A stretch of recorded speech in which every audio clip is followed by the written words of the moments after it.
Olá pessoal, eu sou o Rafael Santana e este é mais um vídeo do canal Livro na Veia. Josh Malerman é um dos autores mais relevantes, mais importantes da atualidade dos gêneros suspense e terror. Porém, eu não posso afirmar que eu, no caso, tenho uma relação tão boa assim com o autor, com as obras dele. Eu gostei muito do seu primeiro livro, Caixa de Pássaros, não gostei tanto assim da sequência dele, Mallory, e abandonei a leitura de A Casa no Fundo do Lago, alguma coisa assim, que foi o terceiro livro dele que eu tentei ler. Achei muito chato. Nem cheguei a comentar muito sobre esse terceiro livro aqui no canal. Eu tenho outros dois livros dele em e-book e peguei recentemente um deles para ler, que foi o caso de Piano Vermelho. Se eu não me engano, esse foi o terceiro ou segundo livro dele que a Intrínseca trouxe para o Brasil. E eu gostei, tá? Não foi assim, uma coisa assim, maravilhoso e tal, já está na lista dos meus preferidos. Mas 70% do livro para mim foi muito bom, tá? Foi uma leitura que me prendeu, que me envolveu. Mas tem 30% aí que, né, eu não sei.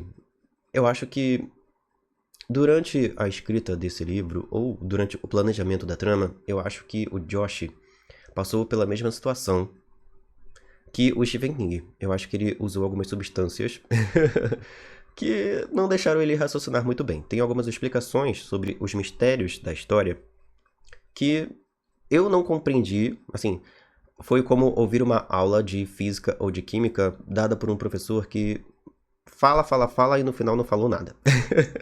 Muita coisa não se encaixou pra mim. Pra mim ficou uma coisa muito mal explicada. E aí eu não sei se eu que sou burro e não compreendi, ou se o livro que não trouxe a elucidação da forma correta. Mas vamos deixar isso um pouquinho pro final do vídeo. Primeiro vamos comentar sobre a trama que te espera nesse livro.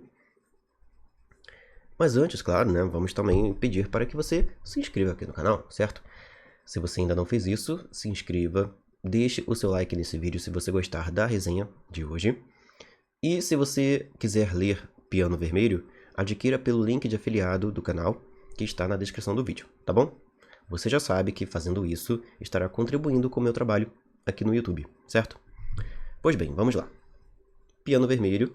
Eu vou deixar a capa aqui na tela para não ficar segurando o tablet o tempo inteiro, tá bom? Essa história, ela se passa em dois lugares diferentes, na verdade 3. A gente vai ter algumas cenas em Detroit, outras em Iowa, ambas, né, cidades dos Estados Unidos. E vamos ter também o deserto do Namibe como cenário dessa trama. Aqui a gente vai conhecer um homem chamado Philip Yonka. Eu dei uma espiadinha aqui porque eu falei errado. Não é Yonka, é Tonka. Philip Tonka. Ele é um pianista e um dos fundadores e integrantes da banda The Dennis. Um dos líderes ali, né, dessa banda. Essa banda foi formada já há alguns anos. E a história de Piano Vermelho se passa durante os anos 50, meados dos anos 50. E os integrantes da banda, o Philip e seus amigos, eles participaram da Segunda Guerra Mundial, ali em meados dos anos 40. Não no fronte, assim, lutando propriamente, mas sendo meio que animadores de torcida. Eles foram até lá, foram convocados para trazerem alegria para os soldados, para se apresentarem ali nos bastidores e darem um pouco de respiro para os soldados ingleses e americanos que estavam lutando na guerra. Depois que a guerra acabou, eles voltaram para os Estados Unidos e deram prosseguimento a essa banda. Fizeram o seu próprio estúdio num lugar chamado de País das Maravilhas, que é onde eles produzem as suas músicas, e se tornaram muito conhecidos. Se tornaram músicos relevantes já no cenário musical americano. E por causa da habilidade deles como músicos, cada um tem uma habilidade diferente. O Felipe é um ótimo pianista, tem um outro aqui que é ótimo na guitarra, tem também um que é baterista. Por serem muito bons tanto na criação quanto na produção, né, na execução da música, eles não gravam apenas para si. Eles também participam de trabalhos de outros profissionais da música, lá dos Estados Unidos. São muito requisitados. E no capítulo em que a gente conhece esse grupo, essa banda, eles estão trabalhando para um outro grupo musical. O empresário desse outro grupo, inclusive, fica bem, né, aborrecido com eles, porque Como o trabalho está meio travado, eles decidem ir para um bar, para beber, né, espairecer. E assim, quem sabe, conseguirem algumas inspirações a mais, certo? Para prosseguirem com a sessão no estúdio, com a gravação. E é nesse bar que eles são visitados por um militar, um homem conhecido como Secretário Mu. Ele vai até lá para falar com eles. Os outros integrantes da banda são Duane, Larry e o Ross, junto com o Philip. Eles voltam então para o País das Maravilhas, o estúdio, onde eles gravam suas músicas, para ouvirem uma gravação, um trechinho de uma gravação de um som que o exército americano captou no deserto da Namíbia, lá na África. E esse som é um som muito estranho, muito misterioso, e teve a habilidade de desarmar uma ogiva nuclear americana. Ou seja, é um som que, aparentemente, tem uma tecnologia por trás dele.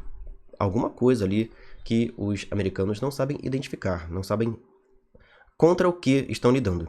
Uma equipe do governo, né, e dos militares já esteve lá tentando identificar o lugar desse som, mas não tiveram muito êxito. E agora o exército americano está planejando uma nova excursão até esse lugar para identificar e decifrar que som é esse, qual a origem dele. Nada melhor, segundo os militares aqui, do que levar então músicos para essa região, para esse deserto. E assim terem alguém mais especializado no assunto para decifrar que som é esse e qual a origem dele, o que está gerando esse som. Som esse que, quando é tocado dentro do estúdio, causa reações terríveis nos 4 músicos. No Philip, no Larry, no Duane e no Ross. Ou Ross, né? Vamos falar como um americano. Eles começam a ter, assim, reações muito ruins. Náuseas, vertigem, tonteira, dor de cabeça, vontade de vomitar, assim, coisas bem complicadas. Então acredita-se que esse não é um som normal. É um som que, por causar essas reações e por ter a capacidade, né, de desarmar armamentos, como uma ogiva nuclear, esse som poderia sim ser uma arma. Poderia ser sim ter sido desenvolvido por alguém para ser utilizado em guerras. Lembre-se aqui que a história se passa 10 anos depois do final da Segunda Guerra Mundial. Então ainda há uma ameaça pairando pelo mundo. Ainda há uma possibilidade de que uma nova guerra aconteça. Então os americanos estão preocupados e querem realizar essa nova missão de reconhecimento nesse deserto para que a origem do som e o som em si seja averiguado, seja descoberto o que ele é e quem o está gerando. Ah, mas por que essa banda específica que vai ser escolhida para ir até lá? Porque eles já trabalharam com o exército antes, já participaram da Segunda Guerra Mundial. Então eles já estariam familiarizados, digamos assim, com a ideia de ir para um lugar perigoso e para realizar missões ao lado dos militares. Como já serviram ao exército uma vez, servirão mais uma vez agora. Só que dessa vez eles terão uma recompensa muito tentadora para irem até a África, no deserto do Namibe. Cada um receberá $100.000. E é claro que todos eles vão ficar muito tentados, porque esse dinheiro junto, assim, são 3, 4, 5 anos de trabalho deles, que eles receberão em apenas alguns dias. Porque, teoricamente, pode ser uma missão perigosa, porque não se sabe qual a origem dele, ou pode ser uma coisa simples. O que vai acontecer nessa missão, eles só vão descobrir quando estiverem realizando a missão. E aí eles ficam naquilo, né? Alguns deles conversam com seus parentes, como o Philip, por exemplo, né? Que consulta... É o Philip ou o Duane? Tem um deles que consulta a mãe, e ela não é nem um pouco a favor disso. Tem um outro que consulta a mãe, mas ela é mais patriota, então ela incentiva que ele vá. Mas, no fim das contas, eles vão. Eles viajam e serão guiados por um ex-general chamado Lovejoy, que, né, aparentemente não anda muito bem da cabeça. Tem um outro camarada que vai ser o fotógrafo do grupo, o Gaz. E tem um outro aqui também, que vai estar ali, junto com eles, que eu não lembro agora o nome. Mas eles vão até esse deserto e vão encontrar a fonte do som. Mas quando eles encontrarem a fonte, algo terrível vai começar a acontecer. E aí a história de Piano Vermelho vai intercalando entre o passado, esse momento em que eles chegaram ao deserto e começaram a missão, e o presente. Entre o passado e o presente, aqui na trama, se passaram 6 meses. E a gente vê que alguma coisa deu muito errado Porque o Philip, teoricamente, é o único sobrevivente dessa missão. E ele está completamente ferrado, internado em um hospital militar em Iowa. Ele foi levado da África de volta para os Estados Unidos, porque quase todos os ossos do corpo dele foram quebrados. Alguma coisa o atingiu, o feriu de uma forma assim tão, sabe, catastrófica, que ele teria morrido. Ele só não morreu por causa de um pequeno milagre. Uma substânciazinha aqui que, né, está sendo produzida pelo exército e que está sendo utilizada no Philip. Ele, de certo modo, está sendo usado como uma cobaia dessa substância. Substância essa que é representada na capa pela seringa vermelha, né, que a gente vê, na capa de piano vermelho. Substância essa que está fazendo com que o Philip permaneça vivo e se recupere muito rápido. A recuperação dele no hospital é uma coisa assim milagrosa. E uma das enfermeiras, a Ellen, que vai ser uma personagem bem importante aqui na trama, ela cuida do Philip, ela o alimenta, ela vai ali e tal, né, faz os curativos, e ela fica abismada e também obcecada, porque quando ela não está no hospital cuidando do Philip, ela está pensando no Philip. Tanto na questão assim de o que será que ele viveu, que situação foi essa que ele encontrou lá no deserto, que fez, que o deixou assim, né, que causou tanto dano no corpo dele, e também preocupada com essa recuperação que ele começa a ter. Essa recuperação desenfreada e milagrosa. Uma pessoa no estado dele teria que morrer em alguns dias. E não é isso que vai acontecer. Em vez de morrer, ele vai se recuperar, vai voltar ao normal. Então ela começa a perceber que tem alguma coisa muito errada aqui, acontecendo nesse hospital, e que o Philip está sendo, sim, utilizado com algum propósito, teoricamente maléfico, dos militares, do médico Zenz, que está cuidando dele. Agora, que propósito é esse? Que substância é essa? Que remédio é esse que está sendo injetado no Philip 2 vezes ao dia nessa seringa? Não se sabe. Bom, eu sei, porque eu já li o livro. Mas não vou contar aqui, claro, né? O que eu posso dizer para vocês é que o livro te prende, é uma leitura de mistério, de suspense, tem umas pitadazinhas de terror na trama. Coisas que vão deixando a gente com uma pulga muito grande atrás da orelha, pensando, meu Deus, não é só uma questão assim de algo militar, tem coisa sobrenatural aqui também. Quando aparece um camarada aí com cascos de bode e uma cabeça de bode, chifres enormes e uma roupa vermelha, eu fiquei pensando assim, é o Baphomet.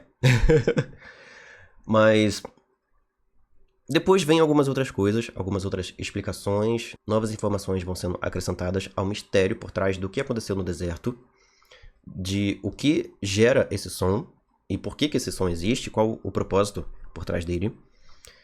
Algumas informações, beleza, né, trazem explicações que são importantes, né? Não queria ter lido um outro Caixa de Pássaros, em que a ameaça da história não tem assim uma solução muito bem explicada. Foi bom, né, que não tenha sido tão bem explicada? Foi, lá. Mas aqui eu ia ficar bem frustrado, tá? Se o autor não trouxesse uma explicação. Deixasse muito, né, a cargo da nossa imaginação. Mas depois que a explicação vem, eu confesso que eu me frustrei um pouquinho com ela. Primeiro porque eu não compreendi todos os pontos que o autor traz aqui. Não compreendi, por exemplo, o que realmente está gerando o som, se realmente tem algo sobrenatural ou não por trás dele. Assim, eu entendi e não entendi. Porque pra mim não fez tanto sentido assim, a explicação que o autor trouxe. E aí eu não sei se eu que não compreendi direito ou se, no final das contas, o propósito e o que está criando aquilo que não fez muito sentido. Confesso que eu agora estou na dúvida se o problema está na minha cabeça, por não ter compreendido bem, ou se o autor que não soube explicar, né? Não soube desenvolver bem essa questão dos mistérios por trás do som. Talvez eu tivesse que ter relido as partes em que essas explicações acontecem. Mas, né, vocês sabem, né? Produtor de conteúdo não tem tanto tempo assim sobrando. Então, vou deixar a cargo de vocês, tá? 75% do livro para mim foi muito bom. O livro vai intercalando entre capítulos do passado e do presente, vai trazendo informações aos pouquinhos, vai desenvolvendo um thriller bem envolvente ali na parte da história em que o Philip está internado e se recuperando. e a Ellen tentando descobrir o que está acontecendo com ele, e ele próprio também. E tem toda a questão do que ele viu, né? E, de certo modo, ele está escondendo dos militares e desse médico, bem, né, psicopata. E toda a questão, né, de o que aconteceu, o que ele está escondendo, né, o que ele viu, o que ele testemunhou. E se os outros personagens que estavam junto com ele estão vivos ou não. O que teria acontecido com eles, por exemplo. O livro te prende, tá? Através da escrita, através da maneira como o autor vai construindo a história, o Josh Millerman acertou muito bem aqui.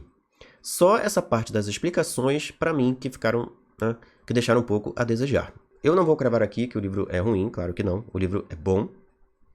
Foi um bom mistério, um bom suspense. Mas essa partezinha aí das explicações, pra mim, não fizeram muito sentido. Ou eu que não compreendia muito bem. Então, não sei se o defeito está na história ou na minha cabeça. Mas, indico, tá? Que vocês leiam essa história se vocês gostam de mistérios que envolvam militares. Se vocês querem uma boa trama de suspense, é sim uma boa trama. Só essa parte da explicação que eu não posso cravar aqui se foi algo bom ou ruim. Na minha cabeça não foi algo bom, porque eu não compreendi totalmente o que o autor quis trazer aqui. No geral, todo o livro, assim, todo o início, o desenrolar do livro, o desfecho também foram muito bons, tá? Não teria defeito nenhum para colocar nessas partes. Só a questão do mistério mesmo, da origem da coisa toda aqui, que ficou meio vago. Talvez o defeito esteja em mim. Eu que deveria ter relido essas partes para compreender melhor. Mas, fica aí. Essa foi a minha opinião, a resenha sobre o livro Piano Vermelho. Tem um piano vermelho na história? Tem. Mas até essa partezinha aí ficou um pouquinho a cargo da nossa imaginação, compreender essa questão do piano vermelho. Mas é um bom livro, tá? É um bom suspense, sim. Não desanimem de lê-lo só porque eu não compreendi uma parte da trama, tá bom? Fica aí então a nossa resenha. Um forte abraço para você que assistiu esse vídeo até aqui, que já deixou o seu like, que vai comentar aqui se já leu Piano Vermelho e compreendeu melhor essa questão das explicações, mas sem spoilers nos comentários, hein? E você que depois de ter visto esse vídeo vai querer comprar esse livro, tê-lo na sua lista de leituras, compre a partir do link de afiliado que está na descrição e me apoie com uma pequena comissão que a Amazon repassa para o influenciador que divulgou esse link, certo? Um grande abraço para você, a gente se encontra nos próximos vídeos aqui do canal. Tchau!